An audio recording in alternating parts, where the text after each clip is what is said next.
Hi everyone, ఈరోజు మనం బాదం కుల్ఫీ ఎలా చేయాలో చెప్తాను. నేను ఒక లీటర్ పాలు తీసుకొని ఒక గ్లాస్లో కొలతలతో నేను పాలు తీసుకున్నానండి. ఈ పాలు ఒక గిన్నెలో వేసుకొని మనము కాగబెట్టుకోవాలండి. ఒక 5 నుంచి 10 నిమిషాల వరకు. ఆల్రెడీ ఒక లీటర్ పాలు తీసుకొని బాగా కాగబెట్టుకుంటాము. కుల్ఫీ కోసం నేను ఒక గ్లాస్ పాలు తీసుకొని నేను చూపిస్తున్నానండి. ఇంకా ఈ పాలు బాగా కాగబెట్టుకోవాలి. ఒక 5 నుంచి 10 నిమిషాల వరకు కాగబెట్టుకున్న తర్వాత మనకి బాదం పౌడర్ దొరుకుతుంది కదా బయట షాప్లో, నేను ప్యాకెట్ చూపిస్తానండి. మీరు చేసుకున్నారంటే సమ్మర్ కదా, చిన్నపిల్లలు కానీ ఎవరైనా కూడా చల్లగా తినాలనుకుంటూ ఉంటారు. ఆఫ్టర్నూన్ కానీ ఈవినింగ్ కానీ ఇలా చేసుకున్నారంటే చిన్నపిల్లలు చాలా ఇష్టంగా తింటారండి. చూడండి, బాదం ప్యాకెట్ చూపిస్తున్నాను. ఇంకా ఈ ప్యాకెట్ తీసుకొని మనము ఒక 2 to 3 టేబుల్ స్పూన్ పౌడర్ వరకు వేసుకుందాం. ఇంట్లో కూడా చేసుకోవచ్చు. చూడండి, నేనైతే 2.5 టేబుల్ స్పూన్ వేసుకొని మీడియం ఫ్లేమ్లో పెట్టుకొని మీరు వేసుకున్నారంటే ఉంటలు కట్టకుండా మీకు బాగా వస్తుందండి. ఈ విధంగా మీరు చేసుకున్నారంటే పౌడర్ వేసినాక ఒక 5 నిమిషాలు ఈ విధంగా కలుపుకోవాలండి. పాలు చిక్కగా ఉంటే మన కుల్ఫీ అనేది బాగా వస్తుందండి. దీంతో ఐస్ క్రీమ్ కూడా చేసుకోవచ్చు. ఇంకా మనము డ్రై ఫ్రూట్స్ వేసుకోవచ్చు. మీకు కావాలంటే జీడిపప్పు, బాదము, పిస్తా అలాంటివన్నీ వేసుకోవచ్చు. నేనైతే బాదము, జీడిపప్పు వేస్తున్నానండి. మామూలుగా కుల్ఫీ అంటేనే బాదము, జీడిపప్పుతో పౌడర్ చేసి మనం చేసుకోవచ్చు.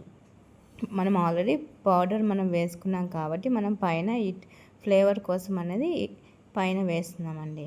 ఇంక ఇప్పుడు ఒక 10 నిమిషాలు మీడియం ఫ్లేమ్లో ఉడికించుకున్న తర్వాత బాగా చల్లారిపోవాలండి. చిటికెడంతా ఇలాచి వేసుకోండి ఫ్లేవర్ కోసము.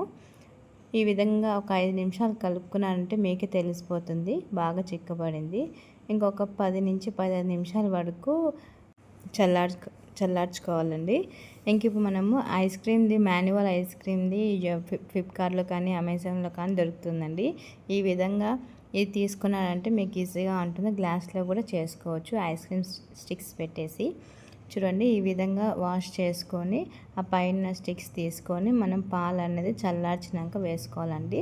మీకు కావాలంటే పైన డ్రై ఫ్రూట్స్ కానీ ఫ్లేవర్ కోసం వేసుకోవచ్చు. ఈ విధంగా ఎన్ని ఉంటే అన్నీ వేసుకోవచ్చు. మీకు 2 కావాలంటే 2 to 3 కూడా చేసుకోవచ్చు అండి.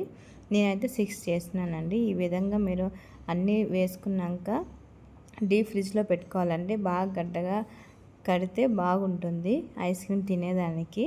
ఇంక ఇప్పుడు డ్రై ఫ్రూట్స్ వేసుకోండి పైన. మీకు కావాలంటే చిన్న గ్లాస్లో పాలు వేసుకొని దాంట్లో ఐస్ క్రీమ్ స్టిక్స్ ఉంటాయి కదండి, షాప్లో బేకరీలలో దొరుకుతాయి. గ్లాస్లో పాలు వేసుకొని ఆ స్టిక్స్ పెట్టేసుకొని డీప్ ఫ్రిడ్జ్లో పెట్టుకున్నారంటే మీకు అలాగా కుల్ఫీ రెడీ అయిపోతుంది. నేనైతే మామూలుగా ఇది తీసుకొని చూపిస్తున్నానండి. మాన్యువల్ ఐస్ క్రీమ్ మేకర్ అనేది ఫ్లిప్కార్ట్లో దొరుకుతుంది. ఇంక ఇప్పుడు మనము డీప్ ఫ్రిడ్జ్లో పెట్టేసినామంటే ఒక 1.5 అవర్ డీప్ ఫ్రిడ్జ్లో పెట్టినాక కూల్ అయిన తర్వాత తీసి చూడండి. ఒక హాఫ్ అన్ అవర్ బయట పెట్టేశారంటే ఎంతో రుచికరమైన బాదం కుల్ఫీ అండి. సమ్మర్ కదండి, ఇప్పుడు చిన్నపిల్లలు కానీ పెద్దలు కానీ ఇష్టంగా ఐస్ క్రీమ్ తింటూ ఉంటారు. ఈ విధంగా చేసి ఇంట్లో పెట్టారంటే బయట ఫుడ్ లేకుండా ఏదైనా కూడా ఐస్ క్రీమ్ కానీ ఏ ఫుడ్ అయినా కూడా చాలా బాగుంటుంది. ఎంతో రుచికరమైన బాదం కుల్ఫీ.